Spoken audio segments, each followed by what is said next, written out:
Middle east में दो बड़ी ताकतें हैं जो दशकों से एक दूसरे से लड़ तो रही हैं, लेकिन पर्दे के पीछे से। पर क्या ये लड़ाई, जिसे शैडो वॉर कहते हैं, अब एक खुली जंग में बदलने वाली है? एक ऐसी जंग जो शायद पूरी दुनिया को अपनी चपेट में ले ले।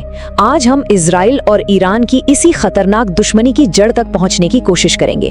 तो सबसे बड़ा सवाल यही है, क्या हम वाकई एक बड़े युद्ध के मुहाने पर खड़े हैं? इसका जवाब आज की सुर्खियों में नहीं मिलेगा। इसके लिए हमें इतिहास में थोड़ा पीछे जाना होगा, एक बहुत ही खास साल में। साल 1979। ये वो साल था जिसने न सिर्फ ईरान का बल्कि पूरे मिडिल ईस्ट का राजनीतिक समीकरण हमेशा के लिए बदल कर रख दिया। ये सुनकर शायद हैरानी हो, लेकिन 1979 से पहले ईरान और इजराइल के बीच काफी अच्छे रिश्ते थे, बल्कि वो स्ट्रेटेजिक पार्टनर हुआ करते थे। उनके बीच मजबूत सैन्य और आर्थिक संबंध थे। लेकिन फिर हुआ 1979 का इस्लामिक रेवोल्यूशन। शाह की सरकार, जो वेस्ट की करीबी मानी जाती थी, वो गिर गई और सत्ता में आए अयातुल्लाह खुमैनी, जिनकी सोच और दुनिया को देखने का नजरिया बिल्कुल अलग था। क्रांति के ठीक बाद ईरान की नई सरकार का ये ऑफिशियल बयान था, और बस इस एक लाइन ने दोनों देशों के बीच भविष्य के सारे दरवाजे बंद कर दिए। यहीं से एक ऐसी गहरी दुश्मनी की शुरुआत हुई जो सिर्फ राजनीति तक ही सीमित नहीं थी, बल्कि ये विचारधारा, धर्म और इस पूरे रीजन में दबदबे की लड़ाई थी। तो ये बात साफ समझनी होगी कि ये झगड़ा किसी बॉर्डर या जमीन के टुकड़े का नहीं है। इसकी जड़ें दो बिल्कुल अलग तरह की सोच में हैं। एक तरफ ईरान का इस्लामिक रिपब्लिक का मॉडल और दूसरी तरफ इजराइल का एक यहूदी राष्ट्र होने का विचार। अब देखिए, दोनों देशों की दुनिया को देखने का तरीका एकदम उलट है। ईरान खुद को पूरे इस्लामिक वर्ल्ड का रक्षक और फिलिस्तीन के मुद्दे का सबसे बड़ा समर्थक बताता है। वहीं दूसरी तरफ इजराइल के लिए उसकी राष्ट्रीय सुरक्षा और अपने वजूद को बचाए रखना ही सबसे बड़ी प्राथमिकता है, और वो ईरान को इस रीजन में अपने लिए सबसे बड़ा खतरा मानता है। समय समय पर ईरान के कुछ बड़े नेताओं की तरफ से आए ऐसे बयानों ने इजराइल के इस डर को और भी मजबूत किया है। इजराइल के लिए यह सिर्फ बयानबाजी नहीं है, बल्कि उसके वजूद को सीधी चुनौती है। और इसके जवाब में इजराइल का ऑफिशियल स्टैंड ये है। उनका मानना है कि ईरान का आखिरी मकसद न्यूक्लियर हथियार हासिल करना है, ताकि वो इजराइल को हमेशा के लिए खत्म कर सके। और यही डर इजराइल की पूरी विदेश और रक्षा नीति को तय करता है।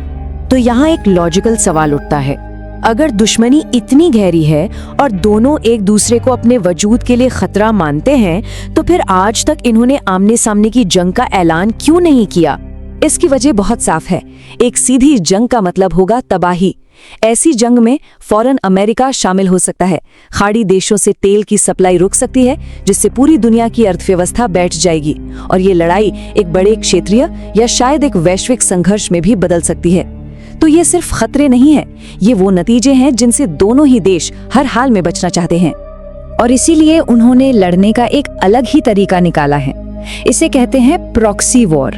इसका मतलब है कि वो अपनी सेनाओं को सीधी नहीं लड़ाते, बल्कि इलाके में मौजूद अपने साथी गुटों और सहयोगियों का इस्तेमाल करके एक दूसरे को कमजोर करने में लगे रहते हैं। ईरान की स्ट्रैटेजी अपने सहयोगियों के एक नेटवर्क को इस्तेमाल करने की है। इसमें लेबनान का हिजबुल्लाह, गाजा में हमास और यमन के हुती शामिल हैं। इस नेटवर्क की वजह से ईरान बिना खुद सामने आए इजराइल की सीमाओं पर लगातार एक मिलिट्री और पॉलिटिकल प्रेशर बनाए रखता है। अब अगर इजराइल के नजरिए से देखें तो ये ईरान की एक सोची समझी चाल है। उनका मानना है कि ईरान उन्हें चारों तरफ से दुश्मन ताकतों के एक आग के घेरे में घिरना चाहता है, ताकि इजराइल को अस्थिर किया जा सके। और इसके जवाब में इजराइल भी एक शैडो वॉर लड़ रहा है। इसमें सीरिया में मौजूद ईरानी मिलिट्री ठिकानों पर हवाई हमले, ईरान के प्रतिष्ठानों पर साइबर अटैक और कई गुप्त ऑपरेशंस शामिल हैं। वैसे तो इजराइल इन हमलों की जिम्मेदारी शायद ही कभी लेता है, लेकिन ये उसकी रणनीति का एक खुला राज है। लेकिन प्रॉक्सी वॉर और इन सीक्रेट ऑपरेशन से भी कहीं ज्यादा एक चीज है जो इस पूरे मामले को बहुत ज्यादा खतरनाक और अप्रत्याशित बना देती है, और वो है ईरान का न्यूक्लियर प्रोग्राम। ये इस पूरी दुश्मनी का सबसे संवेदनशील पहलू है। इस मुद्दे पर दोनों के दावे एक दूसरे से बिल्कुल अलग हैं। ईरान हमेशा से कहता आया है कि उसका न्यूक्लियर प्रोग्राम बिजली बनाने और मेडिकल रिसर्च जैसे शांतिपूर्ण कामों के लिए है, लेकिन इजराइल और कई पश्चिमी देशों को शक है कि ये सब दिखाने के लिए है और असली मकसद पर्दे के पीछे न्यूक्लियर बम बनाना है। और यही न्यूक्लियर मुद्दा इस शैडो वॉर को एक बेहद खतरनाक मोड़ पर ले आया है। अब सवाल ये नहीं है कि तनाव है या नहीं, सवाल ये है कि क्या कूटनीति इस टकराव को एक विनाशकारी जंग में बदलने से रोक पाएगी, या फिर हम सब एक ऐसे भविष्य की तरफ बढ़ रहे हैं जो कोई भी नहीं चाहता। इजराइल ईरान संघर्ष पर इस गहरी चर्चा के दूसरे हिस्से में आपका स्वागत है। पिछले हिस्से में हमने इस दुश्मनी की ऐतिहासिक जड़ों को समझा था। अब हम आगे बढ़ते हैं और इसके सबसे गंभीर और वर्तमान पहलुओं पर नजर डालते हैं, यानी परमाणु खतरा और पर्दे के पीछे लड़ी जा रही एक अदृश्य जंग। देखिए, 1979 की इस्लामिक क्रांति से जो संघर्ष शुरू हुआ था वो अब एक बहुत ही खतरनाक मोड़ पर आ चुका है, और इसके सेंटर में है परमाणु हथियार हासिल करने की होड़ और एक ऐसा अजीब युद्ध जो खुले मैदान में नहीं बल्कि पर्दे के पीछे लड़ा जा रहा है। तो आज हम 5 मुख्य बातों को समझेंगे। सबसे पहले परमाणु समझौते का पूरा ड्रामा क्या था, फिर इस पर्दे के पीछे की जंग यानी शैडो वॉर को डिकोड करेंगे, उसके बाद दोनों देशों की मिलिट्री पावर को कंपेयर करेंगे, फिर देखेंगे कि अमेरिका, रशिया और चीन जैसे बड़े देश इस खेल में क्या कर रहे हैं, और आखिर में सबसे बड़ा सवाल, क्या एक फुल फ्लेज्ड जंग होने वाली है। चलिए शुरुआत करते हैं उस मुद्दे से जो इस पूरे तनाव की जड़ में है, ईरान का न्यूक्लियर प्रोग्राम और उस पर हुई इंटरनेशनल डील। साल 2015 में ईरान और दुनिया की बड़ी ताकतों के बीच एक ऐतिहासिक डील हुई। इसका मकसद था ईरान के यूरेनियम एनरिचमेंट प्रोग्राम को लिमिट करना, लेकिन इजराइल शुरू से ही इस डील के खिलाफ था। फिर जब अमेरिका इस डील से हट गया तो ईरान ने भी अपने न्यूक्लियर प्रोग्राम की रफ्तार बढ़ा दी, और बस तनाव वापस उसी पीक पर पहुंच गया। अब इस विवाद के सेंटर में 2 बिल्कुल अलग अलग कहानियां हैं। ईरान कहता है कि उनका न्यूक्लियर प्रोग्राम पीसफुल है, मतलब एनर्जी जैसी जरूरतों के लिए है। वहीं दूसरी तरफ इजराइल का साफ आरोप है कि ये सब सिर्फ एक दिखावा है, असली प्लान तो न्यूक्लियर बॉम्ब बनाना है, और इसी विश्वास की कमी से आग और भड़कती है। इजराइल इस डील का विरोध क्यों कर रहा था? क्योंकि उन्हें लगता था कि ये डील ईरान को रोक नहीं रही है। उनके हिसाब से ये समझौता ईरान को न्यूक्लियर कैपेबिलिटी हासिल करने के लिए जरूरी वक्त दे रहा था। इजराइल के लिए ये सुरक्षा नहीं बल्कि एक बढ़ते हुए खतरे का सिग्नल था। जब डिप्लोमेसी और डील्स काम नहीं करती तो अक्सर एक अलग तरह की जंग शुरू हो जाती है, एक ऐसी जंग जो अंधेरे में लड़ी जाती है। इसे ही शैडो वॉर कहते हैं। तो आखिर ये शैडो वॉर है क्या चीज? ये एक ऐसी लड़ाई है जहां देश आमने सामने आकर नहीं लड़ते।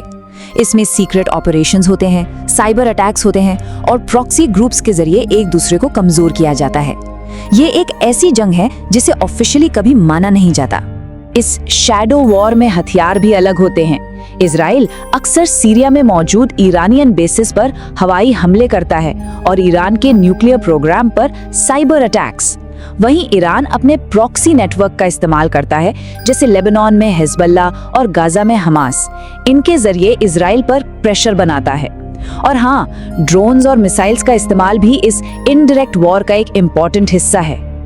अब सवाल ये उठता है कि अगर कल को ये शैडो वॉर एक असली डायरेक्ट वॉर में बदल जाए तो क्या होगा? इसके लिए दोनों देशों के मिलिट्री पावर को समझना जरूरी है। यहाँ कंपैरिजन काफी इंटरेस्टिंग है। इजराइल के पास एक बहुत एडवांस्ड एयरफोर्स है, आयरन डोम जैसा मिसाइल डिफेंस सिस्टम है और अमेरिका का तगड़ा सपोर्ट है। दूसरी तरफ ईरान के पास मिसाइल्स का एक बहुत बड़ा जखीरा है, एडवांस्ड ड्रोन टेक्नोलॉजी है और पूरे रीजन में फैले प्रॉक्सी ग्रुप्स का एक मजबूत नेटवर्क है। मतलब एक के पास टेक्नोलॉजी है तो दूसरे के पास नंबर्स और स्ट्रेटेजिक डेप्थ। तो साफ है कि एक डायरेक्ट वॉर का नतीजा बहुत भयानक होगा। इजराइल को अपनी हाईटेक मिलिट्री का फायदा जरूर मिलेगा, लेकिन ईरान अपनी संख्या और मिसाइल से भारी तबाही मचा सकता है। मतलब जीत किसी की भी हो, नुकसान दोनों ही तरफ हद से ज्यादा होगा। और शायद यही डर है जो अब तक एक बड़ी जंग को रोके हुए है। लेकिन ये संघर्ष सिर्फ इजराइल और ईरान के बीच का नहीं है। इसमें दुनिया की बड़ी ताकतों के अपने अपने इंटरेस्ट जुड़े हैं, जो इस मामले को और भी कॉम्प्लेक्स बना देते हैं। इस ग्लोबल चेस बोर्ड पर 3 बड़े खिलाड़ी हैं। पहला, अमेरिका, जो इजराइल का सबसे मजबूत साथी है और रीजन में स्टेबिलिटी चाहता है। दूसरा, रशिया, जिसके ईरान के साथ स्ट्रेटेजिक संबंध हैं और वो अमेरिका के प्रभाव को बैलेंस करना चाहता है। और तीसरा है चाइना, जिसके ईरान के साथ आर्थिक रिश्ते हैं, खासकर तेल को लेकर। और यहीं पर बात सबसे ज्यादा गंभीर हो जाती है। इन बड़ी ताकतों की वजह से इजराइल और ईरान के बीच अगर कोई जंग छिड़ती है तो वो सिर्फ मिडिल ईस्ट तक महदूद नहीं रहेगी, उसके एक ग्लोबल क्राइसिस में बदलने की पूरी संभावना है, जिसका असर पूरी दुनिया की इकोनॉमी और सिक्योरिटी पर पड़ेगा। तो इन सब फैक्ट्स को सामने रखते हुए अब हम आते हैं अपने आखिरी और सबसे जरूरी सवाल पर। क्या मौजूदा हालात एक फुल स्केल वॉर की तरफ बढ़ रहे हैं? एक्सपर्ट्स इस हालात को कंट्रोल्ड एस्केलेशन कहते हैं। इस स्ट्रैटेजी में दोनों साइड एक दूसरे पर प्रेशर बढ़ाने के लिए छोटे मोटे हमले करते हैं, जैसे साइबर अटैक या प्रॉक्सी अटैक, लेकिन वो इस बात का पूरा ध्यान रखते हैं कि कोई भी कदम इतना बड़ा ना हो कि सिचुएशन एक ऑल आउट वॉर में बदल जाए। ये आग से खेलने जैसा एक बहुत नाजुक बैलेंस है। तो आज की सच्चाई क्या है? सच्चाई ये है कि टेंशन बिल्कुल पीक पर है। प्रॉक्सी वॉर लगातार चल रही हैं, लेकिन दोनों ही साइड एक डायरेक्ट वॉर से बचने की पूरी कोशिश कर रहे हैं। असल में ये संघर्ष आइडियोलॉजी का, न्यूक्लियर वेपन्स के डर का और रीजन में पावर हासिल करने की दौड़ का एक कॉम्प्लेक्स मिक्स है। लेकिन एक बात बिल्कुल साफ है, अगर ये बैलेंस बिगड़ता है और एक पूरी जंग छिड़ जाती है तो इसका अंजाम सिर्फ इस रीजन के लिए ही नहीं बल्कि पूरी दुनिया के लिए बहुत बुरा होगा। ऑयल मार्केट से लेकर ग्लोबल सिक्योरिटी तक सब कुछ दांव पर लग जाएगा।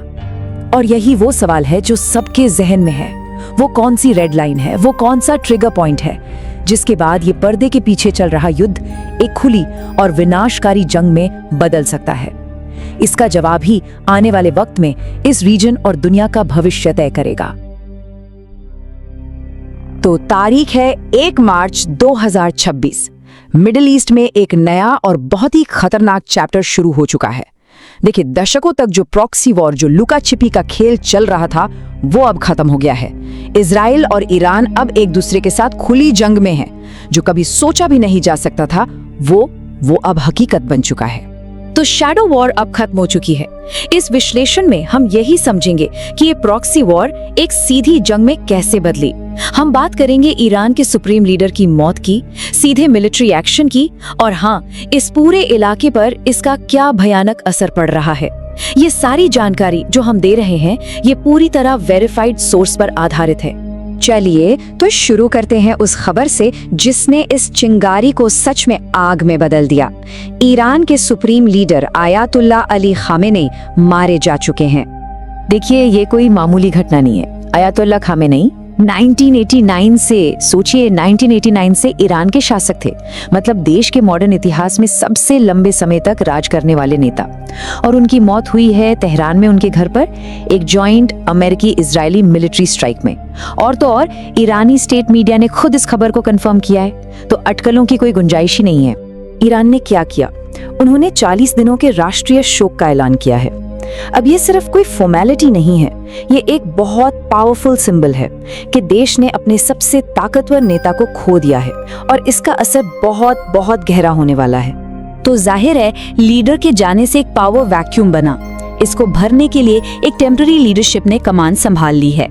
अब राष्ट्रपति मसूद पेजेश्कियान और 2 और सीनियर अधिकारियों पर देश को चलाने का एक बहुत बड़ा बोझ है जब तक कि अगला सुप्रीम लीडर नहीं चुना जाता। और इस नई लीडरशिप ने आते ही अपने इरादे बिल्कुल साफ कर दिए हैं। राष्ट्रपति पेजेश्कियान का ये बयान देखिए, खमेनेई की हत्या मुसलमानों के खिलाफ जंग का ऐलान है। ये बयान सिर्फ दुख जताने के लिए नहीं है, ये बदले का एक खुला ऐलान है। तो फिर ईरान ने इस पर रिएक्ट कैसे किया? खैर, जैसा कि सबको अंदाजा था, उनका पलटवार बहुत तेज था, जबरदस्त था और बहुत ही बड़े स्केल पर हुआ। यहाँ जो स्ट्रैटेजी इस्तेमाल हुई है ना, उसे डीकैपिटेशन स्ट्राइक कहते हैं। मतलब सीधा सा है, किसी देश की टॉप लीडरशिप को ही खत्म कर दो ताकि उसकी कमांड और कंट्रोल पूरी तरह से ठप पड़ जाए। और ये कोई अचानक लिया गया फैसला नहीं लगता, क्योंकि पिछले कुछ महीनों में ईरान के कई सीनियर मिलिट्री ऑफिसर भी ऐसे ही हमलों में मारे गए थे। ये सब एक सोची समझी प्लानिंग की तरफ इशारा करता है। तो इस टकराव को ऐसे समझते हैं, एक तरफ है इजराइल और अमेरिका, जिन्होंने ईरान के अंदर मिलिट्री ठिकानों, लीडरशिप के घरों और न्यूक्लियर इंफ्रास्ट्रक्चर पर बड़े और कोऑर्डिनेटेड हमले किए। और दूसरी तरफ ईरान ने मिसाइलों और ड्रोन्स की बौछार से जवाब दिया। लेकिन उनका निशाना सिर्फ इजराइल नहीं था। ईरान की जवाबी कार्रवाई की इस लिस्ट पर जरा नजर डालिए। ये सिर्फ इजराइल तक सीमित नहीं है। उन्होंने खाड़ी में अमेरिकी military base, Qatar, UAE, Kuwait, Bahrain, Saudi Arabia और इराक, इन सब जगहों पर स्ट्रैटेजिक ठिकानों को भी निशाना बनाया। मतलब साफ है, ईरान इस लड़ाई को पूरे रीजन में फैला रहा है। और इसका नतीजा क्या हुआ? अब ये जंग सिर्फ दो देशों के बीच की नहीं रही। ऐसा लग रहा है कि पूरा का पूरा मिडिल ईस्ट आग की चपेट में है और इसके झटके हर जगह महसूस किए जा रहे हैं। इसका जो फौरन असर हुआ है वो बहुत ही भयानक है। बेरूत, दुबई और रियाद में फ्लाइट्स कैंसिल हो गई हैं। खाड़ी का पूरा एयर स्पेस बंद है। कई शहरों से आम लोगों के इंफ्रास्ट्रक्चर पर हमले की खबरें आ रही हैं और कई देशों में सेना हाई अलर्ट पर है। पूरा मिडिल ईस्ट एक तरह से पैरालाइज हो गया है। और जैसे ही ये लड़ाई रीजनल लेवल पर फैली, इसने दुनिया की बड़ी ताकतों के बीच जो गहरे मतभेद हैं उनको भी सामने ला दिया है। अब हर कोई अपनी साइड चुन रहा है। ये स्लाइड दुनिया के इस बंटवारे को बिल्कुल साफ साफ दिखाती है। अमेरिका ने इन हमलों को न्याय संगत कहा है, वहीं रूस ने इसे अंतर्राष्ट्रीय कानून का उल्लंघन बताकर इसकी निंदा की है। चीन कह रहा है कि फौरन युद्ध विराम होना चाहिए, जबकि यूरोपीय संघ ने इस इलाके के अनिश्चित भविष्य को लेकर चेतावनी दी है। मतलब किसी भी मुद्दे पर दुनिया एकमत नहीं है। तो ये सब हमें सबसे जरूरी सवाल पर ले आता है, अब आगे क्या होगा? ये जो अभूतपूर्व जंग शुरू हुई है, ये यहाँ से कौन सा मोड़ ले सकती है? अब देखिए, अहम सवाल ये नहीं है कि जंग होगी या नहीं, जंग तो शुरू हो चुकी है। असली सवाल अब ये है कि ये जंग कितनी दूर तक जाएगी और कहाँ जाकर रुकेगी। दांव पर बहुत कुछ लगा हुआ है। तो मोटे तौर पर देखें तो आगे के 3 रास्ते दिखते हैं। पहला, तनाव और बढ़ेगा, मतलब दोनों तरफ से मिलिट्री हमले और जवाबी हमले जारी रहेंगे। दूसरा रास्ता है कंट्रोल्ड डी-एस्केलेशन, मतलब यूनाइटेड नेशंस या शायद चीन की मदद से सीज फायर के लिए डिप्लोमेटिक बातचीत शुरू हो। और तीसरा, जो कि सबसे खतरनाक रास्ता है, एक बड़ा रीजनल वॉर, जिसमें मिडिल ईस्ट और उसके बाहर के देश भी ऑफिशियली इस जंग में कूद पड़ें। तो ये कहानी अभी खत्म नहीं हुई है। सच तो ये है कि ये वो पल है जब मिडिल ईस्ट में इतिहास को दोबारा लिखा जा रहा है। आगे का रास्ता क्या होगा ये कोई नहीं जानता, बस ये पता है कि वो अनिश्चित और खतरनाक है और पूरी दुनिया सांस रोककर देख रही है कि अगला कदम क्या होगा।